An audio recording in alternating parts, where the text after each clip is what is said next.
Je suis sur la place du marché Notre-Dame de Versailles. Alors Notre-Dame, c'est effectivement un quartier. J'ai emprunté pour y arriver la rue de la Paroisse du nom de la fameuse paroisse du Roi Soleil. Alors rien de tel qu'un habitant du quartier pour nous faire découvrir ce quartier Notre-Dame. Bonjour Jean-Paul. Bonjour. Alors on est ici dans un quartier très commerçant qui concentre la moitié des commerces de Versailles. Effectivement, c'est la place du marché qui a été créée dès l'époque de Louis XIV. Le quartier Notre-Dame est le quartier le plus ancien de la ville de Versailles.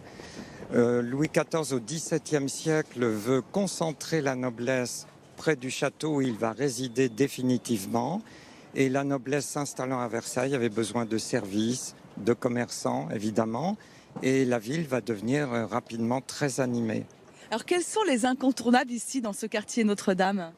Eh bien, en dehors de l'église, bien sûr, qui est tout près d'ici, qui est à la paroisse royale.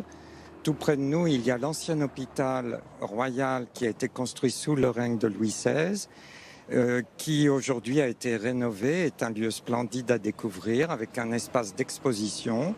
Il y a un musée également sur le boulevard de la Reine, le musée Lambinet, qui conserve toutes sortes de collections appartenant à la ville, très intéressantes. Il y a l'hôtel de Madame de Pompadour. Ou encore le Montansier, le fameux théâtre. Moi j'ai envie de savoir, vous habitez ici mais vous vous régalez tous les jours, Jean-Paul, vous ne vous ennuyez jamais ? Jamais. Versailles est une ville extraordinaire.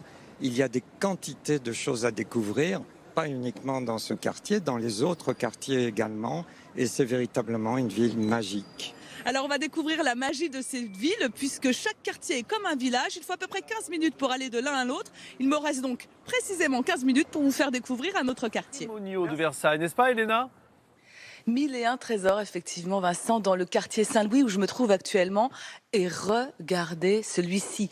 Admirez ces boiseries en or et blanc, ces panneaux peints. Je suis ici dans la bibliothèque centrale de Versailles en compagnie d'un autre Vincent. Bonjour Vincent. Bonjour Elena.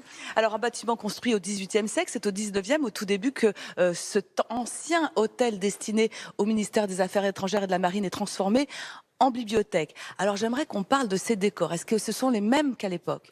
Tout à fait, ce sont les décors d'origine qui ont été conçus pour le ministère des Affaires étrangères à l'époque de Louis XV. Alors, ministère des Affaires étrangères, c'est pour cela que la galerie est compartimentée en plusieurs zones géographiques. Exactement, c'était la volonté du ministre de l'époque de placer la France au centre du monde, c'est-à-dire que la salle de France est au milieu avec les autres puissances autour. Et ici, on a élaboré un traité particulier. Alors, un traité en particulier a été élaboré, c'est celui de l'indépendance des États-Unis en 1783. Donc, se sont réunis les diplomates des différentes puissances. Après, le traité a été ratifié à Paris, mais néanmoins, pour les Américains, ce lieu est symbolique. Ouais. Bon, il l'est aussi pour nous. Alors, j'aimerais quand même qu'on parle de ces chefs-d'œuvre ici dans les rayons de cette fabuleuse bibliothèque. Alors oui, c'est un peu le paradis du bibliophile ici. Vous avez des livres de Marie-Antoinette, vous avez des livres qui ont appartenu à la comtesse du Barry, où il y a une splendide collection d'incunables, ces livres qui ont été imprimés juste après l'invention de l'imprimerie, une partie des bibliothèques royales et même des bibliothèques qui sont entrées par la voie de dons, puisque des Versaillais ont été assez généreux avec nous. Bah, vous pouvez continuer à l'être. Ce que je vais faire, je vais me retirer justement en salle de lecture. J'ai tout un tas de livres à lire.